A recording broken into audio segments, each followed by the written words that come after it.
Hey second graders, Moxie and Miss Ryser here to read My Father's Dragon to you again. We're here on chapter 9 and we're getting so close to the dragon. So I will jump right in. I do want you to remember that we have 13 tangerines. So if you're keeping track, there's 13. So chapter 9 is called My Father Makes a Bridge.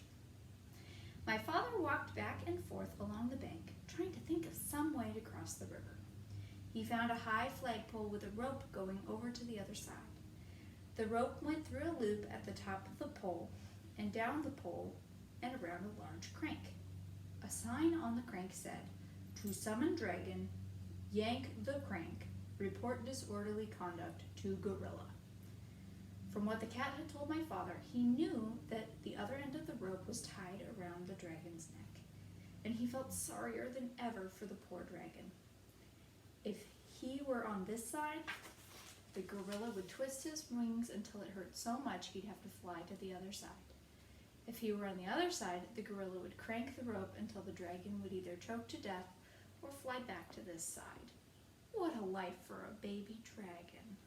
Doesn't that just sound awful? My father knew that if he called to the dragon to come across the river, the gorilla would surely hear him. So he thought about climbing the pole and going across the rope.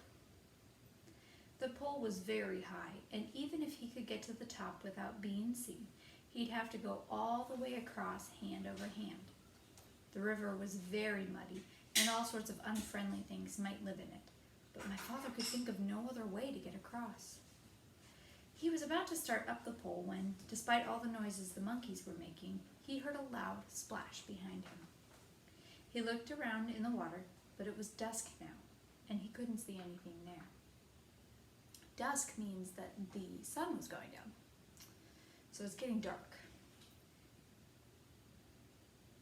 "It's me, Crocodile," said a voice to the left. "The water's lovely, and I have such a craving for something sweet. Won't you come for a swim?" "Would you?" A pale moon came out from behind the clouds, and my father could see where the voice was coming from. The crocodile's head was just peeping out of the water. "Oh, no thank you," said my father. "I never swim after sundown, but I do have something sweet to offer you. Perhaps you'd like a lollipop, or perhaps you have friends who would like lollipops, too." "Lollipops?" said the crocodile. "Why, that is a treat. How about it, boys?" A whole chorus of voices shouted, "Hurrah, lollipops!" And my father counted as many as 17 crocodiles with their heads just peeping out of the water. "That's fine," said my father as he got out the 24 pink lollipops with rubber bands. 24, many of you did the math, was 24, so he has enough. "I'll stick one in the bank. Lollipops last longer if you keep them out of the water, you know. Now, one of you can have this one." The crocodile who had first spoken swam up and tasted it. "Delicious, mighty delicious," he said.